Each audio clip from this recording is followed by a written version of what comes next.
Estuvimos viendo la semana pasada, empezamos a ver el tema número 3, acuérdense que es manifestaciones de la materia. En este tema, acuérdense que empezamos a ver un poquito de lo primero, a aclarar un poquito, recordar un poquito a qué nos referimos con estados de agregación. Si se acuerdan, estuvimos recordando lo que era el estado de agregación de la materia, ¿verdad? Vimos sólidos, líquidos, gas, vimos qué es lo que está pasando con las partículas o con las moléculas que están formando los sólidos, qué pasa con las moléculas que forman líquidos y con los que forman gases también, ¿ok? Entonces, después de esto, acuérdense que estuvimos revisando un poquito de dos conceptos súper importantes que dijimos que eran parte de las propiedades específicas y particulares de la materia. Es decir, que el punto de fusión, es decir, el punto en el cual una materia va a pasar de estado sólido a líquido, va a depender de la materia y de las sustancias que están componiendo esta materia.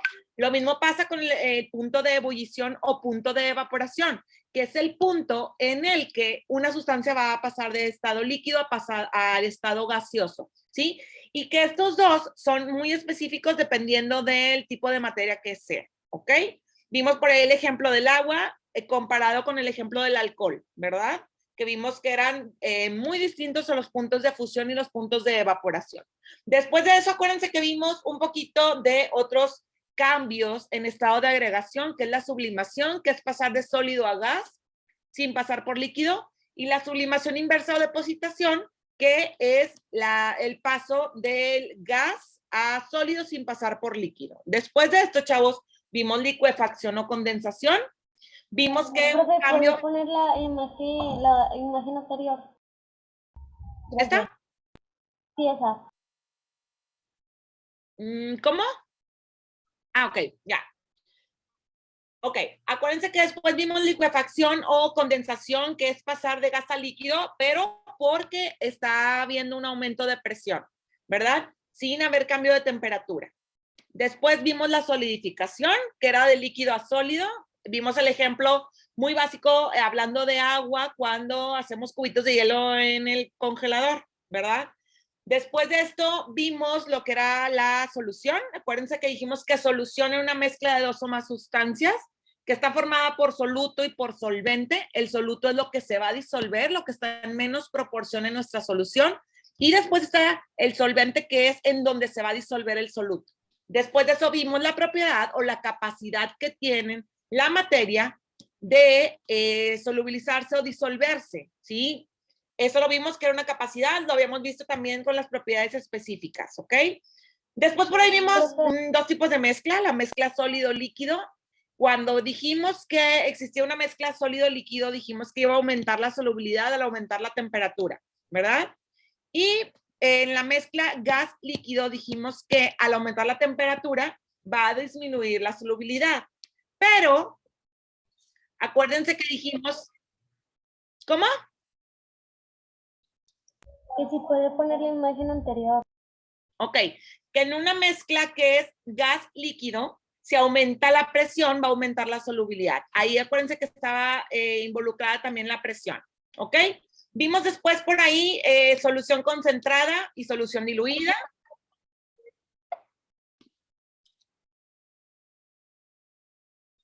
¿Listo?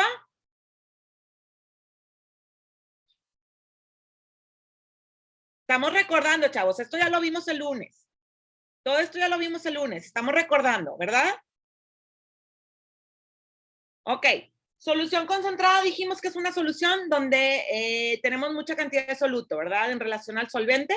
Y en una diluida hay poco soluto en relación al solvente y vimos esta imagen en donde se observa de que si dijimos que los puntitos o los circulitos celestes o azules son el soluto, podemos observar claramente cuando hay poco soluto, la solución es diluida y cuando hay mucho soluto, la solución es concentrada.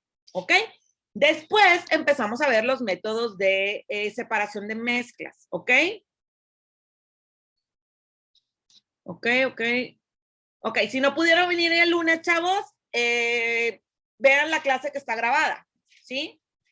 Vean la clase que está grabada para que no se retrasen, ¿sí? O cuando no puedan venir a una clase, si no la han subido al grupo todavía, pídanla, chavos, para que no se retrasen, ¿ok?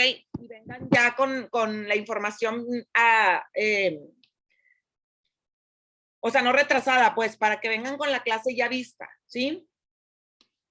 Ok, después de esto, chavos, vimos métodos de separación. Acuérdense que les dije que una mezcla, ahorita lo volvimos a recordar, es una unión de dos o más sustancias, pero también les dije que cuando existe la posibilidad o la necesidad de separar estos componentes que están formando las mezclas, existen unas metodologías o unos procedimientos que se utilizan para poderlos separar. Entonces, alcanzamos a ver el primero, que es filtración, que es este. Acuérdense que cuando se utiliza el método de filtración, se utiliza principalmente para separar sólidos que estén en una suspensión.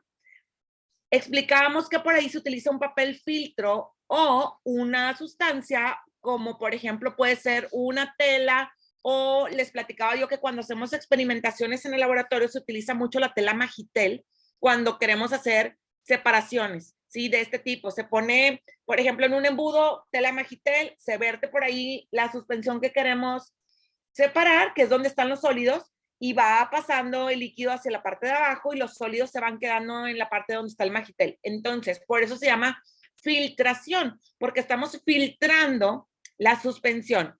Y en la parte donde está la tela o el filtro o el papel, lo que se haya utilizado, se queda todos los sólidos que estaban suspendidos y pasa por el líquido. En este caso puede ser el agua, se recupera, ¿sí? Les platicaba yo que en las industrias utilizan los filtros de carbón, filtros de arenillas o arenas y las piedras.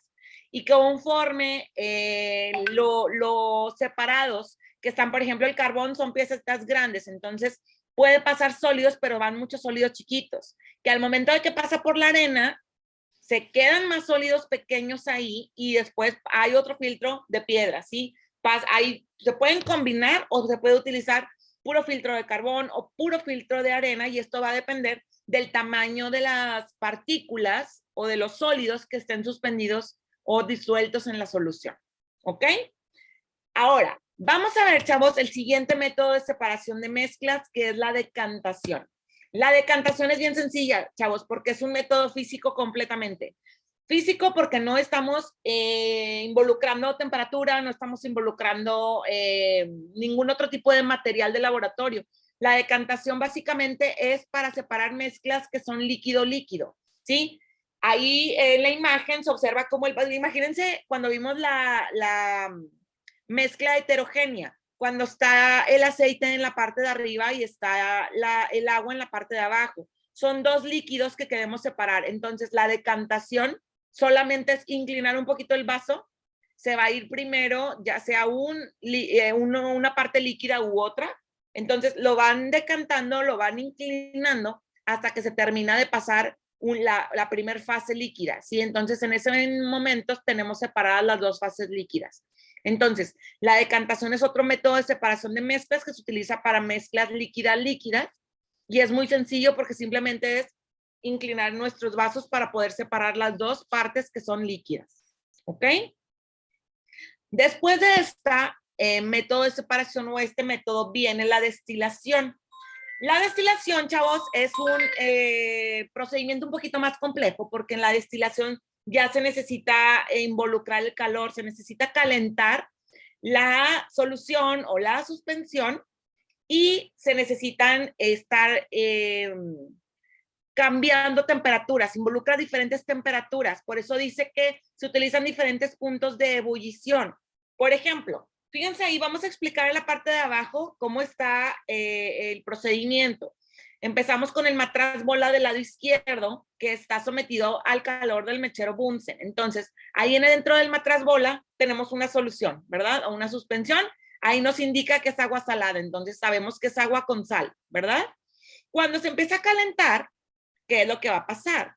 Ya sabemos que al momento en que nosotros estamos aumentando la temperatura del agua, va a subir la temperatura y va a llegar al punto de ebullición, que son 100 grados centígrados en el caso del agua.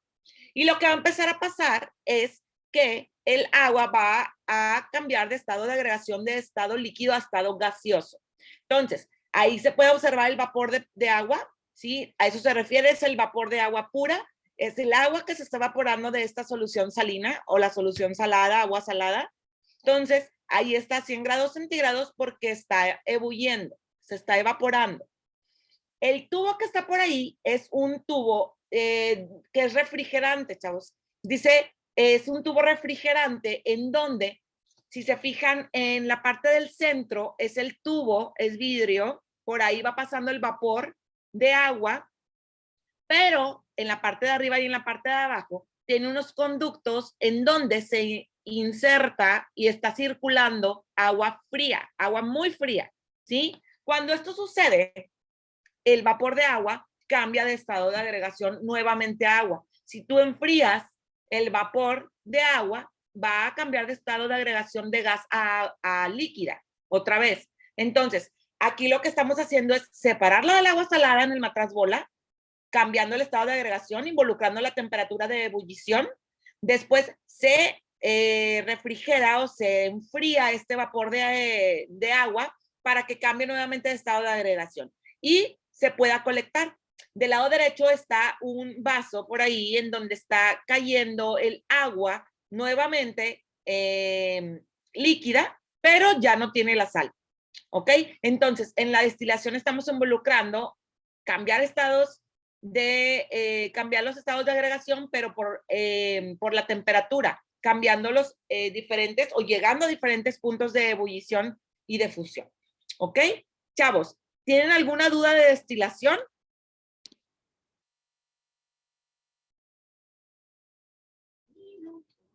Ok. No. Ok. Todo y nada a la vez, profe.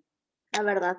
No digan eso. Vamos, acuérdense que pensar que lo estamos entendiendo, porque si pensamos así que todo nada, pues nos vamos a quedar igual.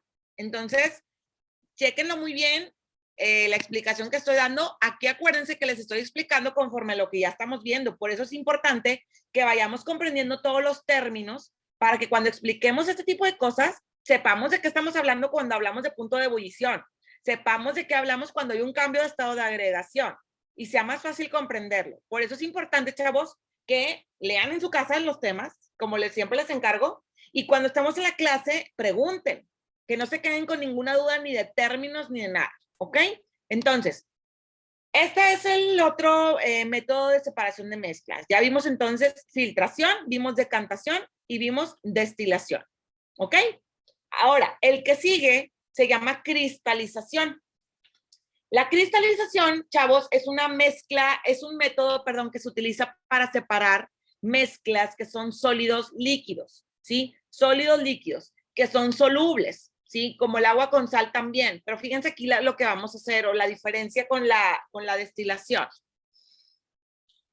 Aquí tenemos, por ejemplo, en la parte de abajo, ahí está el ejemplo, está aquí el tripié, tenemos por ahí una telita de asbesto, está el vaso de precipitado sobre la tela de asbesto. Dentro del vaso de precipitado hay un elemento químico que se llama yodo. El yodo es sólido, ¿sí? Entonces, tenemos por ahí el yodo que está en la parte de abajo del vasito y se está calentando, ¿sí? Está el mechero de Bunsen en la parte de abajo, entonces estamos calentando el elemento yodo, ¿sí? En este caso, lo que está sucediendo es que en la parte de arriba, fíjense cómo hay una capsulita de porcelana, que es como imagínense un plato chiquito, pero es de porcelana, y ahí está llena de agua, ¿ok? Cuando está llena de agua, porque la parte de abajo, imagínense que si ustedes ponen agua fría en un plato, la parte de abajo del plato está fría también, ¿sí? Entonces, lo que está pasando aquí con el yodo es que está cambiando estado de agregación también del sólido a gas. Y cuando llega y toca la parte de abajo del plato que está frío, vuelve a cambiar el estado de agregación de gas a sólido, ¿sí? Y se quedan los cristalitos de yodo pegados en la parte de abajo de la cápsula de porcelana. Entonces, cuando tú quitas la cápsula de porcelana, tienes los cristalitos de yodo en la parte de abajo, ¿sí? Pero son yodo puro, se purifica. Aquí en este caso se está utilizando el método de separación, cristalización, para poder purificar el yodo. El yodo, acuérdense que es un elemento químico que está en la tierra, puede estar en la tierra, entonces está contaminado con otro tipo de elementos, no solamente el yodo, es yodo impuro porque está compuesto o está revuelto con otro tipo de materiales. Entonces, para poder nosotros separar estos materiales, se utiliza la cristalización en este caso, que al calentar estas yodo con impurezas, el yodo cambia su estado de agregación y vuelve a cambiarlo cuando se enfría. Entonces, va de sólido a gas y luego de gas a sólido, ¿sí? ¿Y por qué se vuelve a cambiar? Pues porque está en la parte de abajo, como les digo, la parte de abajo de la cápsula de porcelana está frío por el agua que está en la superficie. Entonces, al tocar el yodo gas puro, la parte de abajo de la cápsula de porcelana, se cambia de estado de agregación nuevamente y se forman los cristalitos. Entonces, esos cristalitos ya son el yodo puro y sí, son puros, ¿sí? Entonces, por eso se recupera de esta forma el elemento químico. ¿Ok? Chavos, ¿alguna duda de cristalización? No, profe. Ok, estoy checando aquí sus dudas en el chat. Ahí será al revés, ok. Todos los conceptos que nos está dando van a estar en el examen de la prepa, sí. Chavos, acuérdense que todo el contenido que nosotros estamos aquí revisando es porque nosotros ya tenemos, o ustedes, hay una guía, chavos, hay una guía que se utiliza para el examen de la prepa. Entonces, lo que nosotros hacemos aquí es desarrollar los temas de la guía. Entonces, todo lo que se ve en los contenidos es porque vienen en la guía. Entonces, lo que hacemos nosotros es apoyarlos en el desarrollo del tema y en la explicación del tema, no nada más es la guía, ¿sí? Entonces, todo esto viene en el examen, ¿ok? ¿Alguna duda de estos métodos de separación? Dana, ¿tienes una duda? No, no tengo una duda de la clase, profe, pero cuando vayamos a presentar el examen de la prepa, ¿nos van a dar una guía? Cuando vayan a presentar el examen de la prepa, ¿qué, perdón? Nos van a dar una guía.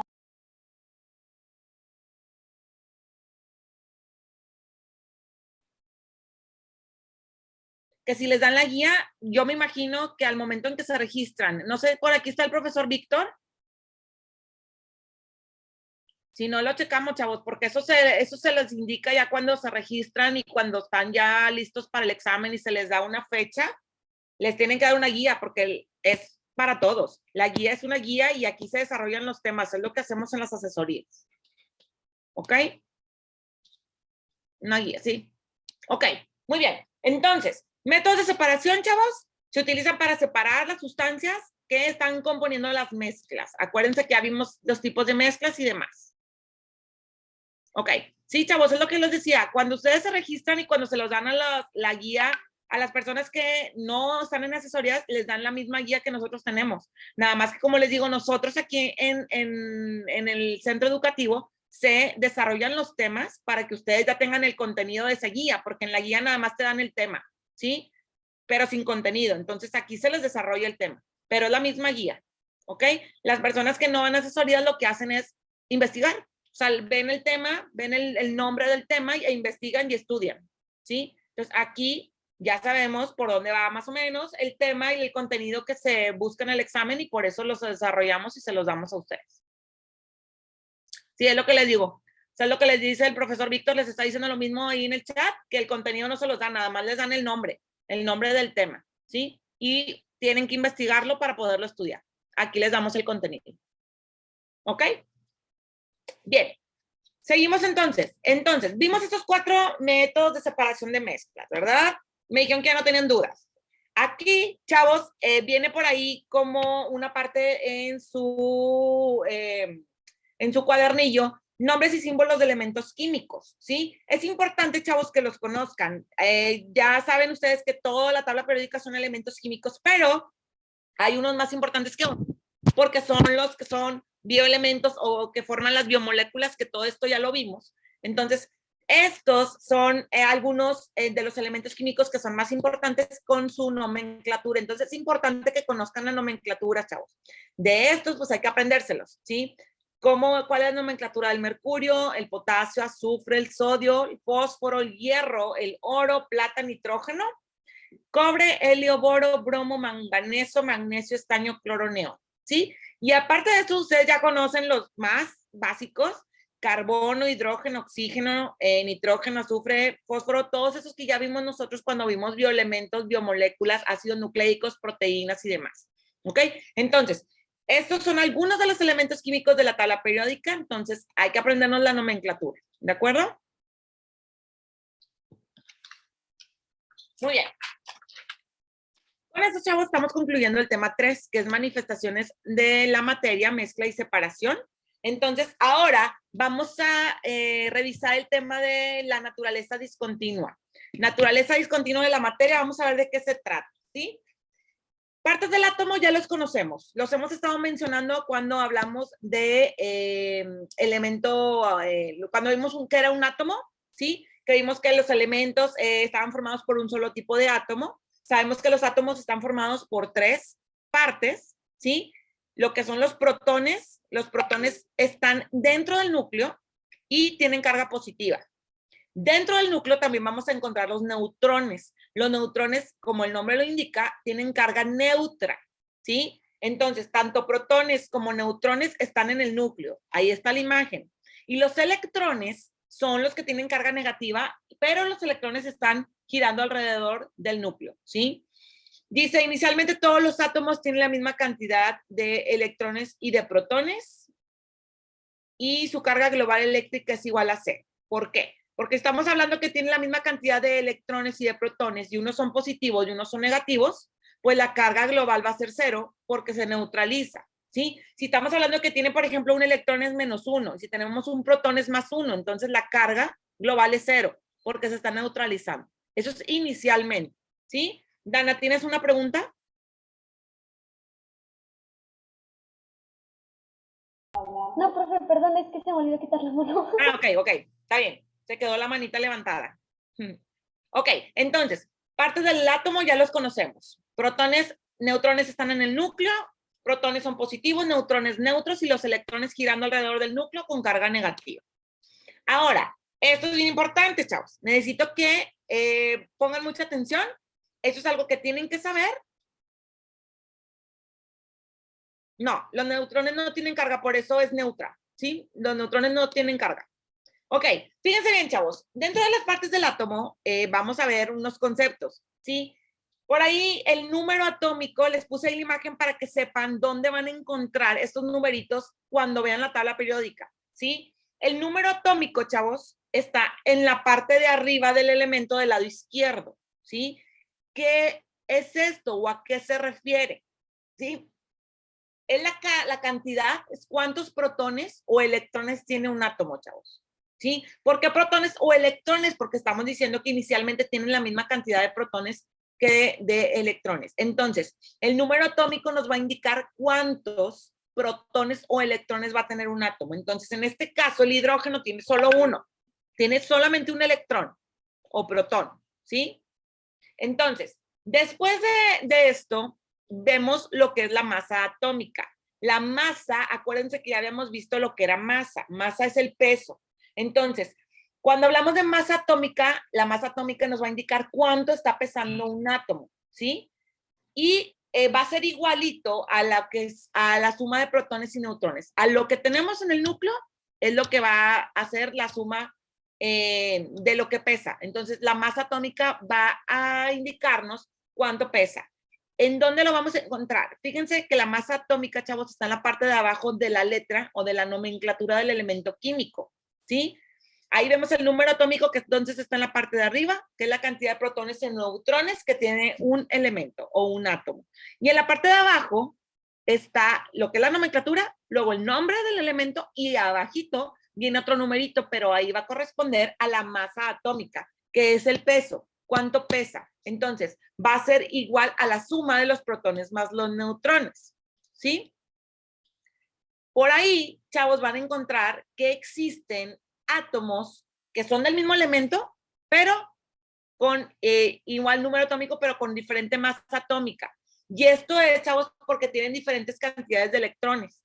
No sé si han escuchado, por ejemplo, que dice carbono 14, carbono no sé qué, es por eso, ¿sí? Porque es el mismo elemento que tiene igual número atómico, que quiere decir que tiene la misma cantidad de protones o electrones, pero de protones, pero va a tener diferente cantidad de electrones en este caso. Uno de los ejemplos es el carbono. El carbono, pues si se fijan por ahí, hay carbono 12, carbono 13, carbono 14. Es el mismo el mismo elemento, chavos, ¿sí? Es el carbono. La única diferencia es que van a tener diferente cantidad de neutrones. Y eso va a depender de cómo esté interactuando en el medio, ¿sí? Las cargas que se estén manejando, ¿sí? Pero el isótopo básicamente es entonces el mismo elemento, tiene el mismo número atómico, pero diferentes números de electrones. ¿Ok? Cantidad, número o cantidad de electrones.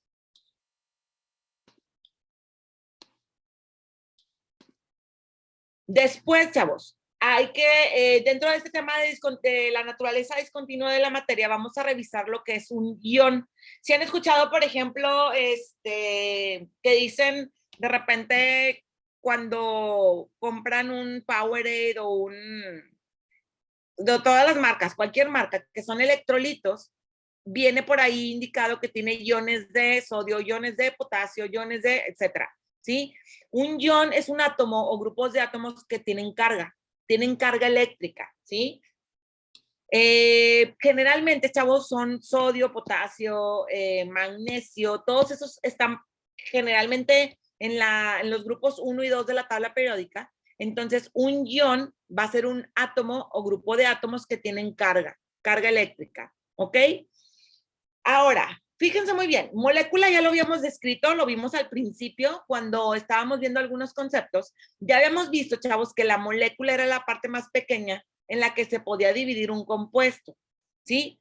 Por ahí, ahorita vamos a involucrar lo que es la masa molecular. Masa ya vimos que se refiere al peso. Entonces, si es masa molecular, entonces se refiere al cuánto pesa una molécula, ¿sí? Se da el dato en unidad de masa atómica. Si es una unidad, como si dijéramos kilos, gramos, etcétera, esto se refiere a la unidad en la que se da el peso de una molécula. Unidad de masa atómica. Les puse por ahí un ejemplo que está sencillo para que más o menos tengamos la referencia de cómo se calcula, ¿sí? Fíjense muy bien. En este caso, tenemos dióxido de azufre, ¿sí? En este caso, si están observando muy bien, la molécula o el círculo verde se refiere o está indicando al azufre. Tenemos solamente un átomo de azufre y tenemos 2 átomos de oxígeno, que son los rojos, ¿sí? En este caso, chavos, para poder sacar cuánto pesa la molécula completa, pues necesitamos sumar cuánto pesa la molécula de azufre y cuánto pesa la molécula de oxígeno, ¿sí? Si se fijan por ahí, miren, déjenme me regreso tantito para que vean. Aquí lo puse. Para que vean. Si nosotros buscamos el azufre, ¿sí? Acuérdense que vamos a buscar el azufre. El azufre está aquí en el grupo número 6A de la tabla periódica, es el segundo. Acuérdense que dijimos que el peso está en la parte de abajo, que es la masa del átomo. Entonces, el azufre pesa 32.066, ¿sí? Aquí está redondeado a 32.07 unidad de masa atómica, ¿sí? Y luego hay que ver cuánto pesa un oxígeno. El oxígeno está aquí en la parte de arriba del grupo 6A, pesa 15.99. Aquí está redondeado a 16. Y como tenemos 2 átomos de oxígeno, aquí en nuestra fórmula tenemos 2 átomos de oxígeno, pues lo vamos a multiplicar por 2 o a sumar 2 veces, ¿sí? Entonces es 16 más 16 de los 2 oxígenos más los 32.07 del azufre y simplemente esa es una suma. Es una suma sencilla y nos da una masa molecular de 64.07 unidad de masa atómica, ¿sí? Entonces, una molécula, la molécula, acuérdense que es la unión de 2 o más átomos, una molécula de dióxido de azufre pesa 64.07 unidad de masa atómica, ¿ok? Dice aquí, para cualquier molécula, unidad de masa molecular es igual a la masa molar en gramos. ¿Sí? Es, como les dije, es una unidad que se utiliza unidad de masa atómica y es igual a la masa del mol o del átomo, que es en gramos, ¿sí? Entonces, hay 2 maneras en las que se puede representar el resultado. Puedes decir, una molécula de dióxido de azufre pesa 64.07 unidad de masa atómica o un mol de dióxido de azufre pesa 64.07 gramos de dióxido de azufre. Entonces, necesitamos saber, ¿nos tenemos que aprender la tabla periódica para el examen? No. Generalmente, chavos, cuando les ponen a calcular masas moleculares, te indican cuánto pesa cada uno de los átomos, cuál es la masa molecular de cada uno de los átomos. Entonces, lo único que tenemos que hacer es saber que tenemos que sumarlas, que tenemos que indicar la unidad de masa atómica como unidad. Acuérdense, chavos, que en cualquier problema siempre, sea de matemáticas, sea de física, sea de lo que sea, tenemos que poner las unidades en las que estamos dando el resultado. Entonces, cuando hacemos el cálculo de la masa molecular, acuérdense que está dada en unidades de masa atómica, ¿sí? O en gramos de la molécula. ¿Ok? Entonces es importante, chavos, siempre dar respuestas completas. A veces sabemos sumar, ponemos muy bien el resultado, no ponemos unidades y nos pueden restar puntos. Entonces, acuérdense siempre colocar las unidades de manera correcta. Suma de elementos químicos generar mi cosa favorita en el mundo. Está muy padre, muy bien. Con soy fatal en aprender, ¿ok? Siempre se pondrá uno así, siempre. Es lo que les estoy diciendo, chavos. Siempre, siempre indiquen en qué unidad están dando el resultado, ¿ok? Es una respuesta completa. Si a veces solamente te dan la mitad de los puntos de una pregunta, si pones solamente el resultado numérico. Entonces, hay que poner las unidades, ¿ok? Chavos, ¿alguna duda de estos conceptos ion, molécula, masa molecular? ¿Y cómo calcular la masa de la molécula? No, profe, ok. Muy bien, seguimos entonces. Aquí es la misma diapositiva que les había puesto al principio, se las volví a poner para estar haciendo este cálculo, ¿ok? Para que vean exactamente en dónde vamos a estar observando la masa del átomo, ¿ok? El elemento químico ya lo habíamos descrito, es una sustancia que está compuesta por un solo tipo de átomo, es lo mismo.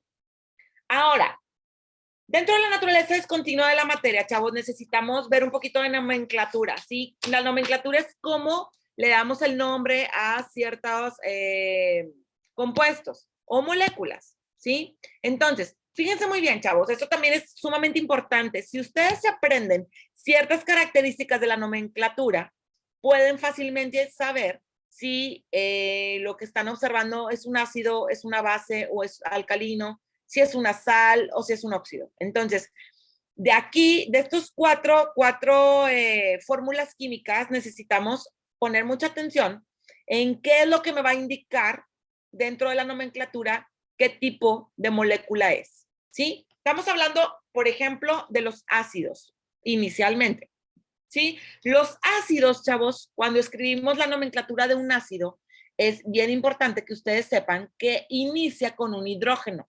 Si la nomenclatura va a iniciar con una H, ¿sí? Si en una nomenclatura ustedes observan que inicia con una H, se refiere a un ácido, ¿ok? ¿Llevan hidrógeno? Sí. Existen, chavos, ácidos binarios y ácidos ternarios. ¿Qué es esto? Sencillo. Es si están formando por dos elementos diferentes o por tres. Binarios 2, ternarios 3, ¿sí? Fíjense muy bien, aquí hay algunos ejemplos. Cuando los ácidos son binarios, chavos, se les llama hidrácidos. Y cuando son ternarios, se les llama oxiácidos, ¿sí? Entonces, fíjense muy bien del lado izquierdo, hay dos ejemplos de ácidos binarios. Primera característica que les dije que observar en la nomenclatura, que comienza con el H. La H indica hidrógeno porque tiene hidrógeno, ¿sí? Entonces, un binario es el ácido clorhídrico. ¿Por qué? Porque está formado solamente por dos elementos químicos, que son el hidrógeno y el cloro. Empieza con un hidrógeno, entonces es un ácido. Ácido clorhídrico, ¿sí? Otro ejemplo de un ácido binario es el ácido sulfídrico. Hidrógeno más azufre, ¿sí? Entonces, estos son ejemplos de ácidos binarios. Ambos empiezan con H porque son ácidos y están formados por solo dos átomos diferentes o dos elementos diferentes. Ternarios dijimos que se llaman oxiácidos y aquí van a estar formados por tres elementos diferentes y comienzan también con el H, ¿sí? Indicándonos que es ácido. Aquí el ejemplo es el ácido sulfúrico. El ácido sulfúrico está formado por dos átomos de hidrógeno, azufre y 4 de oxígeno. Entonces, tenemos hidrógeno, azufre y oxígeno. Son tres elementos diferentes, por eso es ternario, ¿ok? Entonces, fíjense de aquí lo que tenemos que recordar bien. Inicia con H, es un ácido. Puede haber binarios, o puede haber ternarios, ¿sí? Están formados por 2 átomos diferentes o por 3 dentro de su nomenclatura. Ahora, las bases o alcalinos, ¿sí? También se les llama alcalinos. Son, acuérdense, entre ácidos bases, acuérdense de la escala de pH, de 0 a 7 o 0 a 6.9 son ácidos, el 7 es el neutro, de 7.1 a 14 son alcalinos o bases, ¿ok? ¿Cómo vamos a identificar una base, chavos? Llevan el radical hidroxilo. Hidroxilo es OH al final, ¿sí? Es un radical y es algo que nos va a indicar. Si ustedes observan en una nomenclatura el radical hidroxilo, que es el OH al final, nos está indicando que el compuesto es una base o alcalino, ¿ok? OH es oxígeno y hidrógeno, ¿ok? Pero es un radical. Ahora, ejemplos, por aquí en este caso está el hidróxido de sodio, tenemos el OH al final, entonces es base, y el hidróxido de calcio.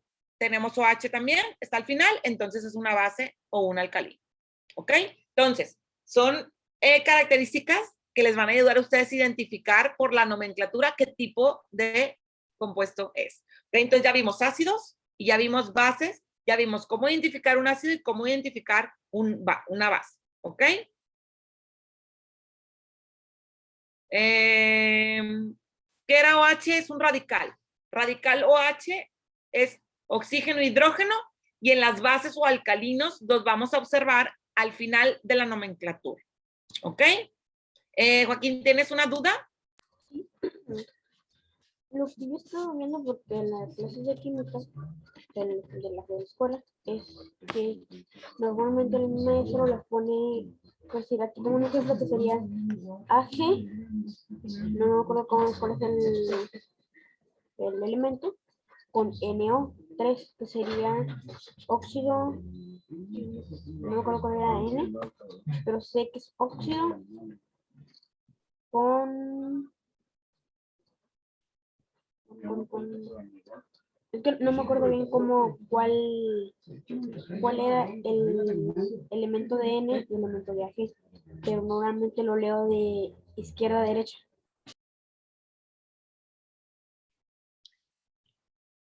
A ver, no te escuché muy bien. Me estás diciendo que en un ejemplo, en algún ejemplo que vieron ahí en la clase, estaban poniendo el N y luego una G al final.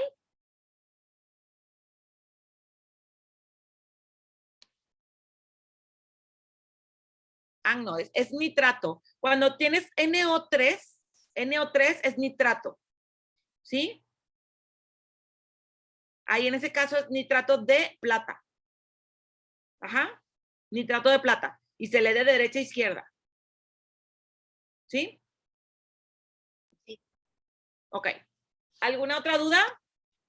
Luisa. Profe, ¿y en el examen nos pedirán las nomenclaturas, las stock, las tradicional y esas? ¿O no? Esto es lo que viene, chavos. Acuérdense que en un examen, en este caso, son temas que se desarrollan y son cuestiones generales, cuestiones básicas. No se pueden meter tanto a cuestiones específicas o particulares porque el contenido sería demasiado, ¿sí? Este es el contenido que nosotros hemos visto que se pide en el examen o se pregunta en el examen. Entonces, en este caso, chavos, importante de lo que estamos viendo de nomenclatura es cómo identificar los compuestos, ¿sí? Cómo identificar un ácido, cómo identificar una base, en dónde vas a observar que empieza con hidrógeno, en dónde vas a observar que está el radical hidroxilo al final. O sea, lo que yo les estoy diciendo, chavos, es lo más general y es lo que sí nos tenemos que aprender, ¿sí? Es lo que les estaba diciendo ahorita. Si ustedes necesito que ellos se aprendan esta parte porque les va a ayudar a identificar. Si les preguntan, por ejemplo, si les ponen nomenclatura y les dicen, identifica si es ácido, alcalino, sal, óxido, con estos puntos que estamos viendo aquí, ustedes van a poderlos identificar.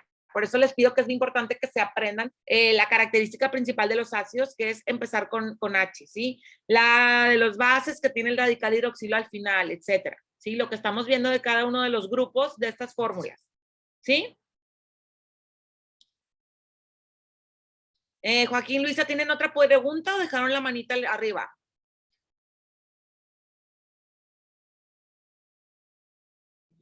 En el examen en el examen de la prepa van a venir balance de ecuaciones.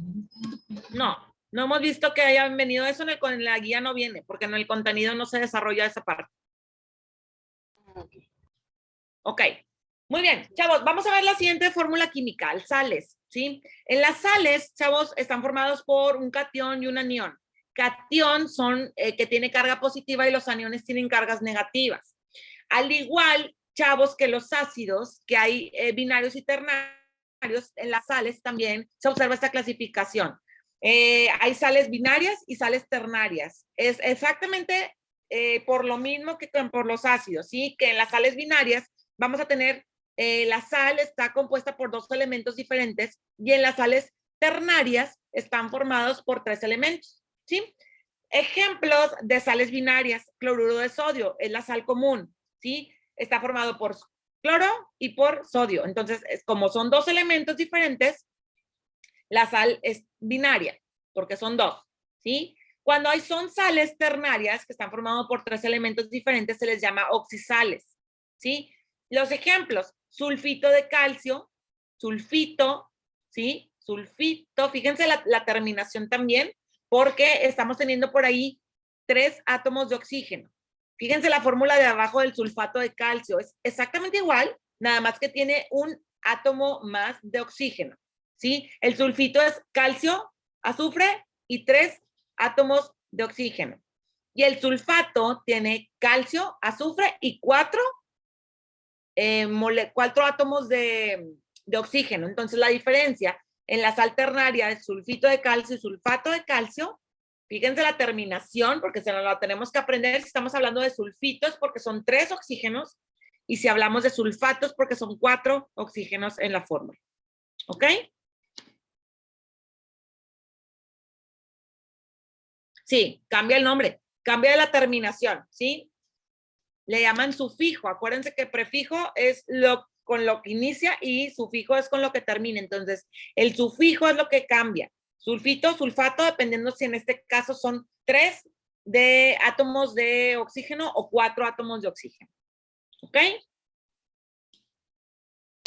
Ahora, después de las sales, vamos a ver los óxidos. Óxidos. Acuérdense, chavos, cuando vimos fenómenos químicos, vimos oxidación. Y yo les decía que sucedía que cuando el elemento estaba sometido al ambiente o al contacto con oxígeno, existía por ahí un intercambio de electrones. Entonces, en un óxido, chavos, en los óxidos va a estar presente el oxígeno más un elemento.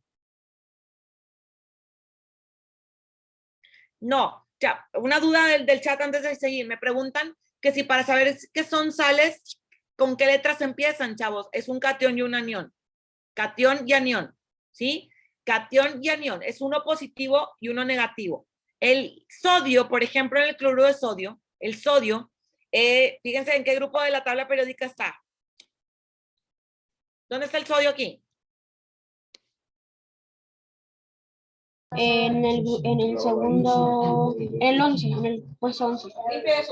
Es el grupo número 1A, ¿verdad? Entonces está en el número 1, acuérdense que el 1, los grupos 1, 2 y 3 son cationes, tienen carga positiva, ¿sí? En el grupo 4, acuérdense que tienen 4 electrones, 4 neutrones, ¿sí? Entonces tienen la capacidad de combinarse con 4 positivos, 4 negativos.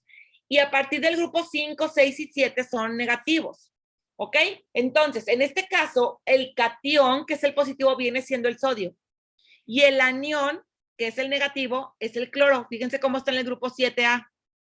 ¿Sí? Entonces, para identificar una sal, es importante que sepamos en dónde están los elementos de la tabla periódica para saber si es catión o anión. Pero lo que sí vas a encontrar en la sal es que no vas a encontrar que empiezan con H y no vas a encontrar que terminan con OH, con radical hidroxilo. ¿Ok? Entonces, tú vas a observar que son elementos que están en la tabla periódica, unos son positivos y el otro es negativo. Tiene que ser siempre la unión de un catión con un anión. ¿Sí? Entonces, estamos hablando de los óxidos. ¿Sí? Los óxidos, chavos, se van a formar con oxígeno más algún elemento, un elemento de la tabla periódica. ¿Sí? Se clasifican en metálicos y en no metálicos, ¿sí? Cuando el elemento que está componiendo el óxido es un metal, pues es un óxido metálico, ¿sí? Cuando el elemento que está componiendo el óxido es un no metálico, pues es un óxido no metálico, ¿sí? Cuando son metálicos se les llaman óxidos como tal y cuando son no metálicos son anhídridos, se les llama anhídridos, ¿sí? Ejemplos de los óxidos metálicos. Acuérdense que dijimos que a fuerza va a estar presente el oxígeno, ¿sí? Y va a estar compuesto con un átomo de fierro. En este caso, de un metal, perdón, porque son metálicos. En este caso de los ejemplos está el fierro. El fierro es un elemento de la tabla periódica que es un metal. Entonces, cuando está combinado con el oxígeno, se forman los óxidos metálicos, ¿sí? En este caso está el óxido de fierro 2, óxido de fierro 3, ¿sí? Aquí la fórmula me van a decir por qué le llaman 2 si solamente tiene un oxígeno, así se le conoce, ¿sí? Así se le conoce, así es la fórmula. Óxido de fierro 2 es el fierro con el oxígeno. Fíjense cómo en los óxidos el oxígeno está al final, pero no es radical hidroxilo. El radical hidroxilo es OH para las bases. En este caso, el puro oxígeno va a estar al final de la fórmula de los óxidos, ¿sí? Entonces, puede estar unido a un elemento metálico o a un elemento no metálico, como en el caso del monóxido de carbono. Monóxido porque solamente es un oxígeno, después está el dióxido de carbono que son 2, dióxido, que se refiere a 2 átomos de oxígeno, y después está el trióxido de cloro, que es otro de los ejemplos. Trióxido tiene 3 átomos de oxígeno y un átomo de cloro. Entonces, para identificar un óxido, vamos a observar que va a estar presente el oxígeno con un metal o un no metal, y el oxígeno va a estar al final de la nomenclatura. ¿De acuerdo? ¿Tienen alguna duda de esta nomenclatura, de estas 4 fórmulas, chavos? No, porque ninguna.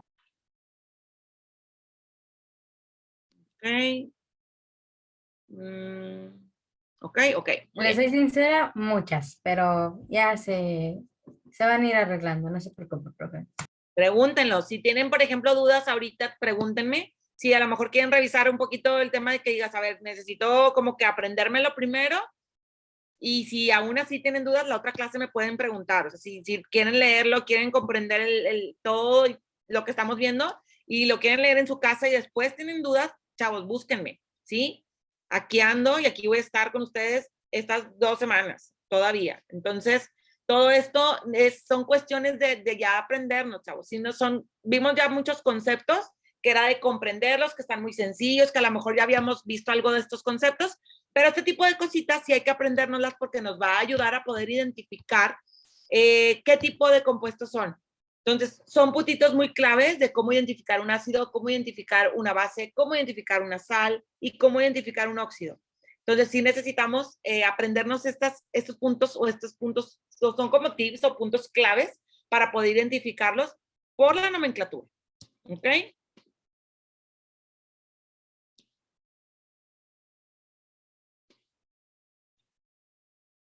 Entonces, chavos, si no entendieron muy bien esta parte, pregúntenme, porque estoy viendo aquí en el chat que me dicen nada más, no entendí más que esto, y se ríen, pero díganme cuál es la duda, chavos, cuál es la duda, porque si no, vamos a seguir avanzando y va a ser más difícil después que comprendan lo otro si no están entendiendo al 100% esto, ¿ok? Profe, es que se supone que las asesorías es como para reforzar, pero, o sea, mi profe ni siquiera, nada más nos dijo, copien esto del libro y ya no nos lo explicó, así que de plano no. Sí, yo sé. Sí, yo sé lo que les decía, o sea, ustedes vienen del año pandémico en donde realmente el contenido lo tenían que ver en casa y mucha parte del contenido lo veían en casa. Pero por eso estamos aquí, chavos, y por eso están ustedes en la asesoría y por eso estamos nosotros aquí para ayudarlos y apoyarlos en esta parte. Ok. Entonces, ¿qué explicar mi profe en secundario? Ok. Entonces, una súper repasada rápida esto, ¿ok? Ahí va. Los ácidos, chavos. Dijimos que los ácidos, la característica principal de la nomenclatura de un ácido es que el hidrógeno va a estar presente y está al inicio, del lado izquierdo. Ahí donde nosotros vamos a poder observar que es un ácido. Hay ácidos binarios y ácidos ternarios, dependiendo de binarios si son 2 elementos que están formando el ácido o son 3. ¿Qué quiere decir si son 2? Que tiene que ser a fuercita el hidrógeno con otro elemento, ¿sí? Porque acuérdense que el hidrógeno tiene que estar presente. Y en el ternario está el hidrógeno con otros 2 elementos, ¿sí? Y ahí vienen los ejemplos, ¿ok? ¿Cómo podemos identificar una base? Va a estar presente el radical hidroxilo, que es el OH, pero va a estar al final de la nomenclatura, ¿ok? En este caso, vienen por ahí los ejemplos. Son 2, hidróxido de sodio, hidróxido de calcio. Está el radical hidroxilo al final, ¿sí? Una sal. Una sal dijimos que está formada por un catión y un anión, que es un elemento positivo y un elemento negativo. Ya vimos en la tabla periódica cómo identificar cuáles son los positivos y cuáles son los negativos. Entonces, en una sal, vamos a ver que está formada por un catión y por un anión, ¿ok?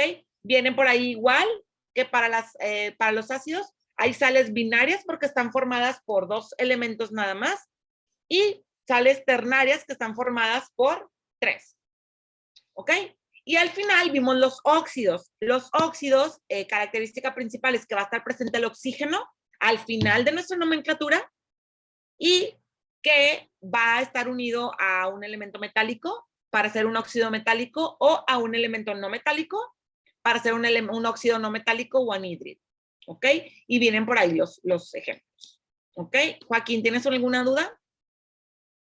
Sí, por decirlo, se puede hacer una, o sea, no sé, no sé, un nombre así, porque le puse en el chat. O sea, H, o sea, que sería hidróxido de cloro con hierro y carbono. O sea, no se puede hacer algo así. O es No. solamente se pueden juntar de los mismos elementos. Pueden combinar, pero ya después en una reacción. Aquí los estamos viendo exactamente, o sea, separados. ¿Cómo tú vas a identificar un ácido? ¿Cómo identificas una base? ¿Cómo identificas una sal?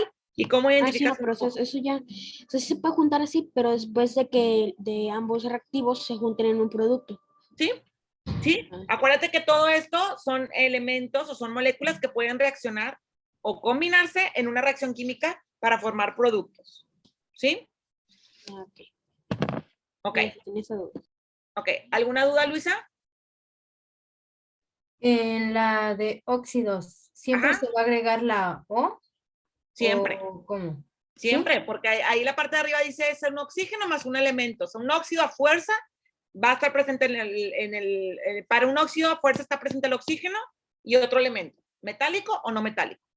Ah, y aquí se usa creo que se llamaba su prefijo, algo así, el de mono, dio, trío, hepta. Aquí es donde se ocupa, ¿no? Sí, digo en todas partes, porque también en los sulfitos, en los sulfatos, todos esos son los que nos van a estar indicando cuántos átomos de cierto elemento está en una fórmula. ¿Sí?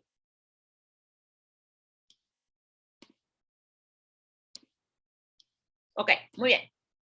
Seguimos entonces, chavos. Aquí es importante que veamos las características de los óxidos. Ya hablamos, ya lo describimos, ya sabemos cómo están conformados. Dice aquí, todos los óxidos son binarios, ¿sí? ¿Qué quiere decir que sean binarios? Que van a estar compuestos por 2 elementos nada más, un oxígeno y un elemento ya sea metálico o no metálico. Entonces son binarios, 2 elementos diferentes, ¿sí? Fíjense lo que dice aquí, los óxidos metálicos son bases o alcalinos, que quiere decir que su pH va a ir de 7,1 a 14. Es una característica general. Todos los óxidos metálicos van a ser bases en cuanto a pH, ¿sí? No que tengan un OH, ¿sí? Estamos hablando aquí ya del pH de cada uno de los elementos. Los óxidos no metálicos son ácidos. Entonces, óxidos metálicos son bases y los óxidos no metálicos son ácidos, ¿ok? Y les puse aquí la escala de pH para acordarnos. El 7 es un pH neutro, del 0 al 6,9 es ácido y del 7,1 al 14 son alcalinos, ¿ok? Luisa, ¿duda? No, se me quedó la mano arriba. Ok, muy bien. Seguimos, chavos, características aquí de los metales, sencillo, ¿sí? Porque ya lo sabemos, si nosotros pensamos en un metal, piensas que es un sólido, son sólidos a temperatura ambiente, menos el mercurio. El mercurio es un metal que es líquido, es el que se utiliza en los termómetros, ¿ok? Otra característica de un metal es que son conductores de calor y electricidad. Si tú metes un metal al enchufe, te vas a electrocutar, porque está conduciendo la electricidad, pasan los electrones a través del metal. Calor también. Si tú estás cocinando con una cuchara de metal, la dejas en el sartén, luego vas y la agarras, va a estar caliente porque conduce el calor.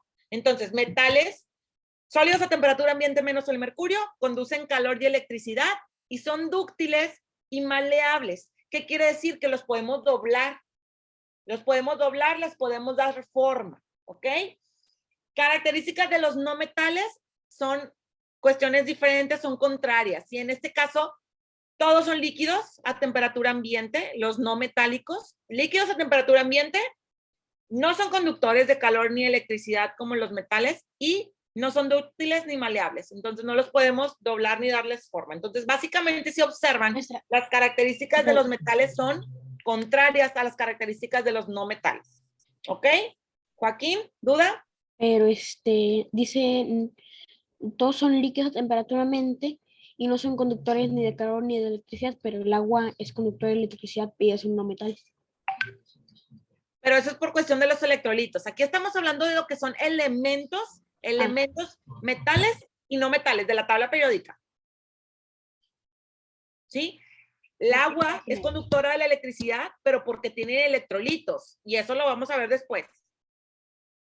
Vamos a ver la cuestión de cuando el agua es conductora de electricidad, pero es por adición de electrolitos también, es por los electrolitos, y lo vamos a ver ya en aplicación industrial, en la pila, ¿sí? Lo vemos despuesito. ¿Ok? ¿Dudas de esto? Ok, chavos, para la siguiente clase, que es el lunes, vamos a ver el resto del contenido. Entonces, por favor, vénganse bien leídos, ya de lo que resta de su cuadernillo, temas 5, 6 y 7, porque vamos a terminar de ver ya el contenido, porque el otro miércoles es nuestro examen de química. Entonces, por favor, chavos, lean muy